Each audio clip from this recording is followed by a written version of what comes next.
Hey everybody, welcome back to another episode of Gavinski's Tutorials.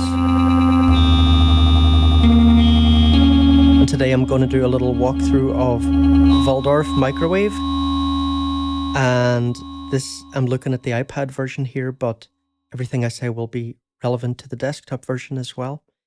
So it just came out for iPad, it's been out on desktop for a while. iPad version is very reasonably priced, at least on the intro price. It's $13, I think it's $12.99. It's either $12.99 or $11.99, and that's, I think, more than 10 times cheaper than the desktop plugin. If you are buying the desktop plugin, by the way, and you'd like to support me, you could use my plugin boutique link you'll find in the pinned comment here. It would really help me out. I get a little kickback from that, and I'd really appreciate it. Thanks. So if you were buying this hardware, the original hardware from the 80s, that would be a few $1,000s probably.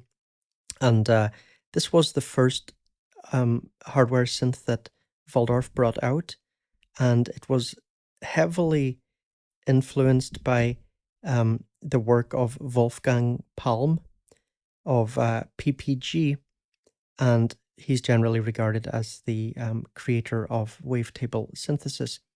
So it's got a nice kind of heritage to it.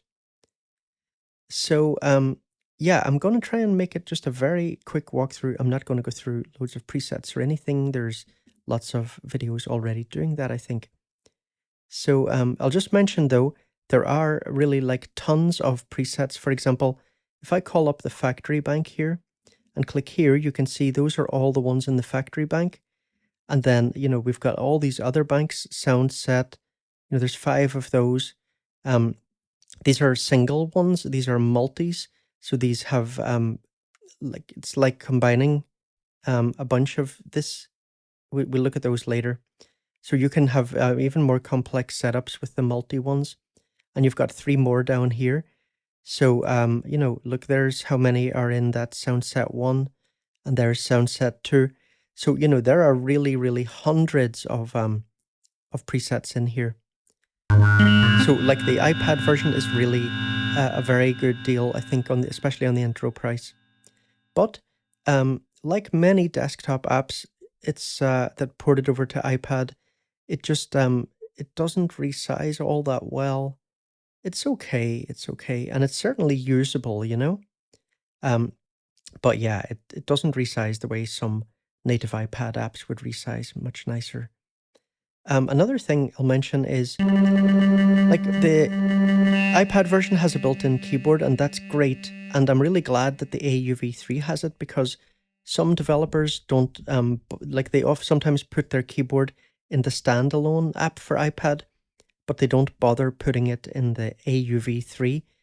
And I like it to be in the AUv3 sometimes if the keyboard has some nice features, which this one kind of does, because you can do stuff like here, for example, that's set up to use polyphonic aftertouch on the y-axis, and that's modulating something. What did I modulate with that? I set this up earlier. I'm modulating something like I'm modulating the time here and the level here in this wave envelope section. And so that's causing this slowing down and speeding up thing. Now the only thing is though, that actually really makes me wish that this was in fact MPE, and it's not MPE, and it's just such a pity, because I really want to be able to just sort of like drag right to, you know, do per note pitch bends and stuff here, and it's just not possible. So that's a pity. Anyway, let's walk through it, and I'll really try and keep this as brief as I can. So here, okay, we got some stuff related to the preset menu. I think we can skip over that. Pretty simple and obvious. Now here we have these different tabs, okay? So this is the main tab, and then here, this is oscillator 1 tab, here oscillator 2 tab, and here filter. And this includes some other stuff like a little mixer section and things here, and, you know, panning and stuff. and then here this little global section, and here this multi thing. So if we go back to main, you can see in the main view, we have sort of some things that you have in the other expanded windows. Like here we have this oscillator 1 section where we have octave detune, semitone detune, and this wave envelope, basically setting how much the wave envelope will modulate movement through the wavetable, and the volume and the start position in the wavetable. But if we click to the oscillator 1 tab, then now we have some stuff here that we don't have in the main view, right? So if you want to go deeper, you're going to need to go down to these other windows. So I quite like the way that's done. That's pretty nice.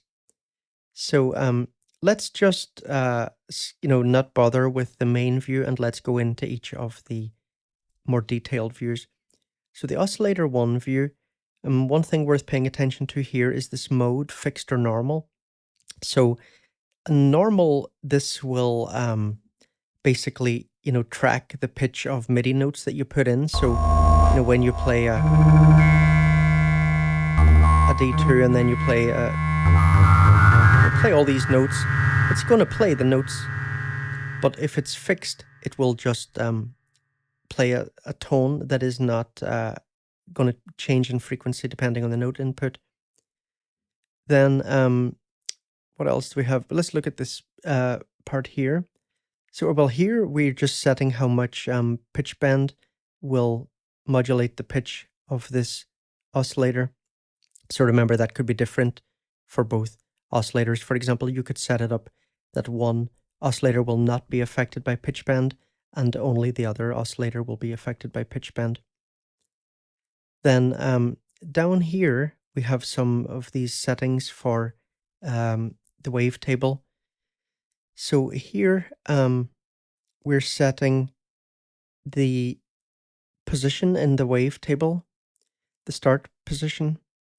And here, if you see here, okay, here we're seeing this waveform from this position in the table. And if I adjust start here, that will adjust the phase of that. So you might just want to experiment with that. Now, if you leave that down at free, it will slightly alter the phase each time to bring a bit of randomness in.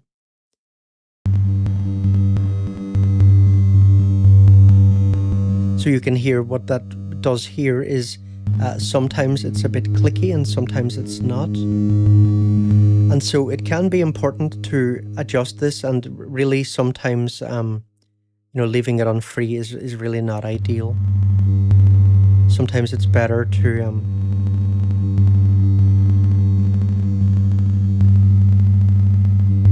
find a position that works. Excuse me. So here we can control how much velocity will affect the envelope. And then here we're dialing in how much the wave envelope will affect the movement through the wavetable. So actually, sorry, what this one is doing is it is setting how much your keyboard input velocity will modulate the wave envelope depth, basically. Then here you can just set up key tracking as well, so you get different movement through the wavetable,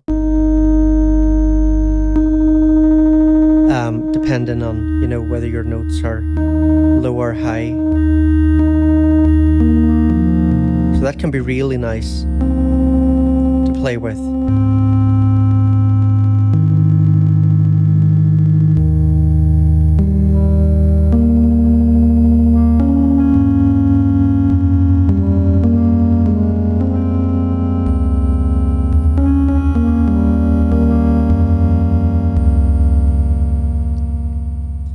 Then here we have the little wheel that basically allows us to select different wavetables, and we can see their name here, and we can scroll through here also to pick different ones, and there are some user ones as well.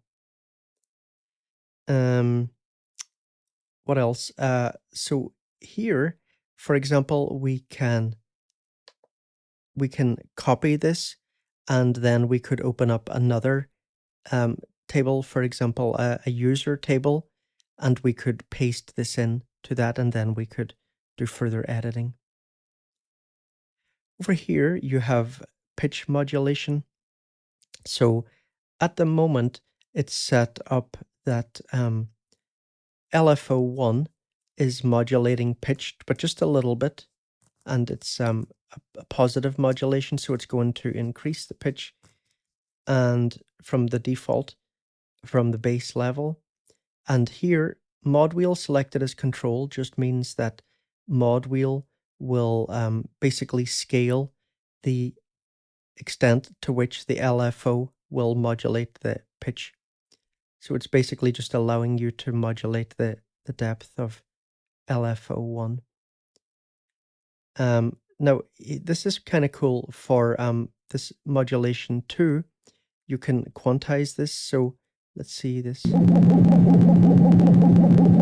So here, LFO1, let me bring its rate down. So here, LFO1 is now modulating the pitch of oscillator 1. And if I bring in this quantize, now it's doing it as like more stepped values. Even if the LFO in here is just a sine wave LFO, it'll quantize it into notes. Okay, what else we got? Wave 1 modulation. Okay, so here the modulation, you know, we could modulate the position with an LFO or whatever.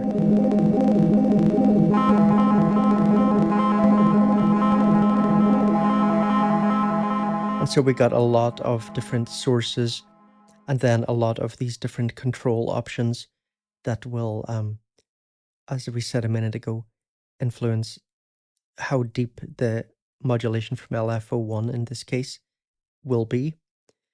And if you just want LFO1 to do its thing, just set this to maximum. Oh yeah, so that's why that was working funny a minute ago, yeah.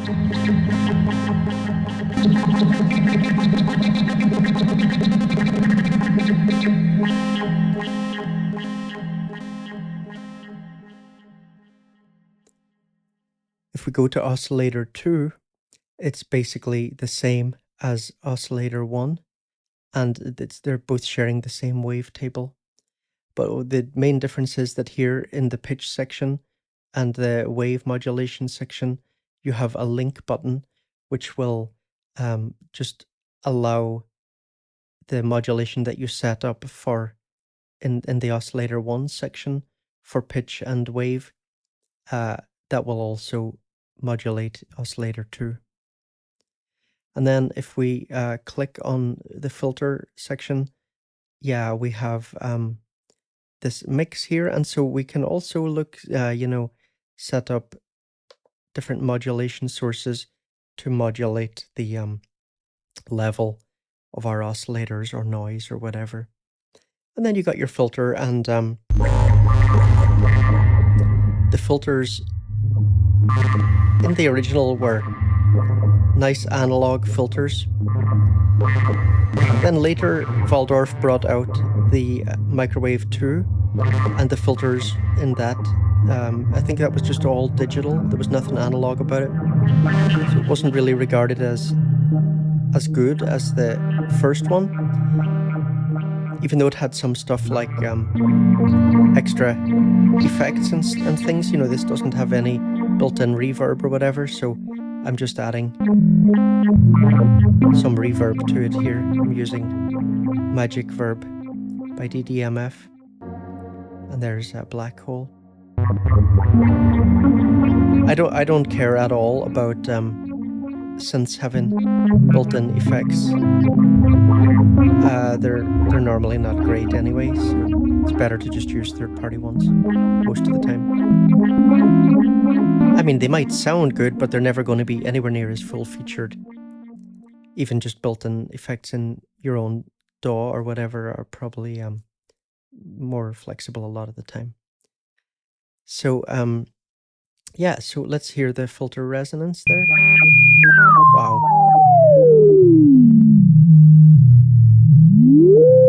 So it's got a lot of character.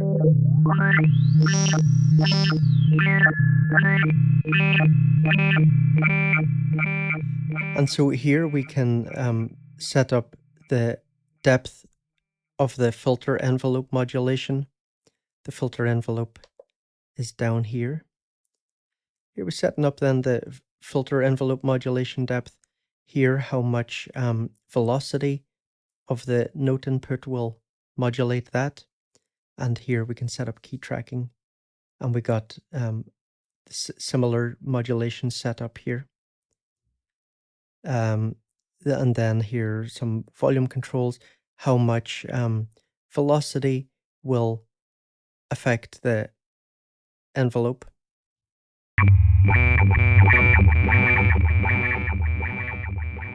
I've got this set up for polyphonic aftertouch here, so it's not going to work on that anyway. Yeah, you know, I think this is all fairly clear. Extras, calibrate and stuff, I've got no idea what that does, but it will be in the manual. And then here, this global section. So they have something here. You can set up controller WXYZ. This is just something about so maybe something like a macro controller or something. If I click on this knob, for example, actually no, you know what? I'll let you check that in the manual. This is just not something I've really bothered with. Personally, I never really use that. Like I always use the host's modulation system. So in this case, I would use AUM. So that's not something that I did actually read about it, but I just can't remember now what it is. Let's go down then to, let's open a multi one. So let's try this.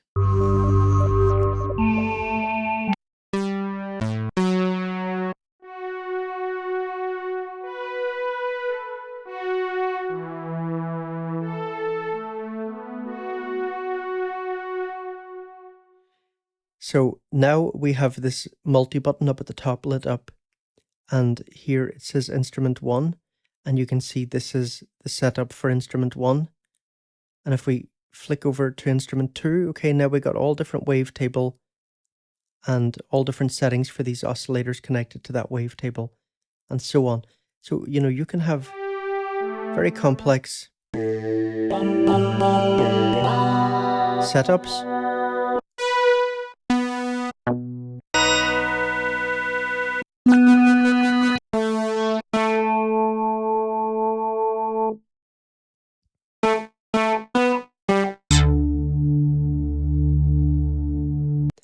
And, you know, here you can transpose those, detune them, set panning for each one, and so on. Now let's look down at the lower section. So here, the wave envelope, and let me just jump back then to that little example I was using earlier.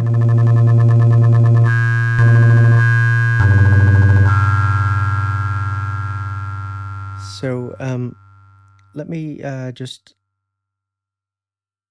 set this to default. So double tap set to default. So here I'm increasing the wave, the time 1 time.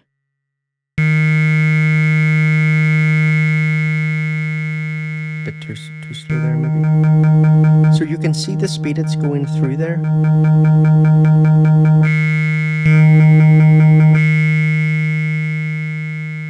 So here I'm increasing this time too.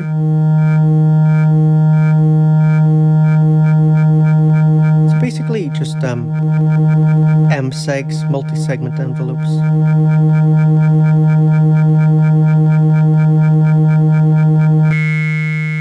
So here we're setting the point for key off. So like let's bring this in.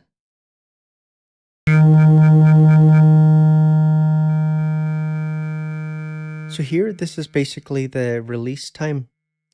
So if I put this up,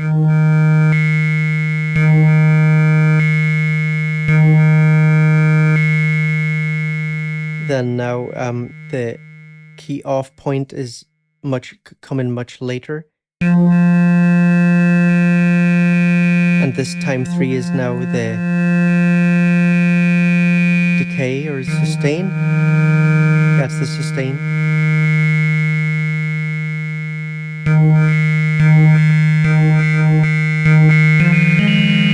And you also have this loop, so you can have loop on or loop off, and again you set loop point 1, 2, 3, and so on and so on.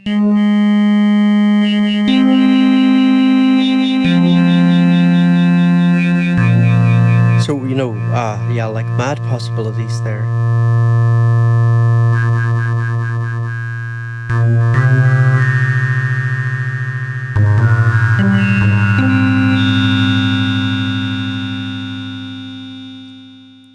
I don't know what I have to do to get it to reset that. The only way I've managed it so far is by popping out and picking a different preset and then coming back to it. I don't know. This is the only disadvantage really of having such a big manual. So I'm sure it's in there. So yeah, like I mentioned earlier, you can set up time modulation. So here, polyphonic aftertouch, which I've set up here to apply to the vertical axis of the keyboard. That is now modulating that time and level there.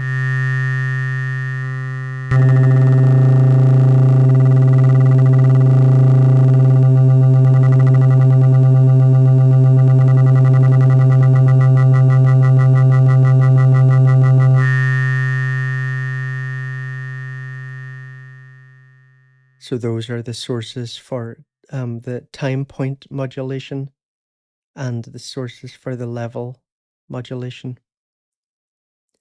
And then here you've got the filter envelope section.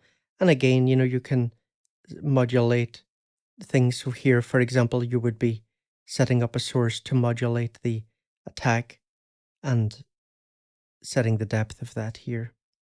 So, you know, it's all pretty intuitive, really. Volume envelope.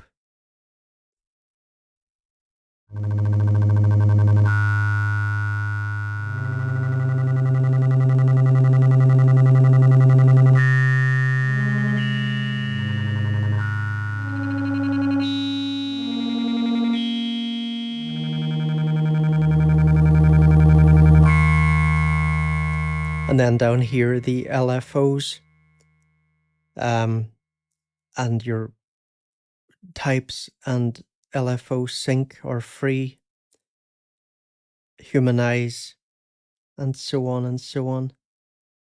LFO2 over here. And I'm glad that they put a pitch bend wheel and a mod wheel on the little virtual keyboard here, or the on-screen keyboard on the iPad.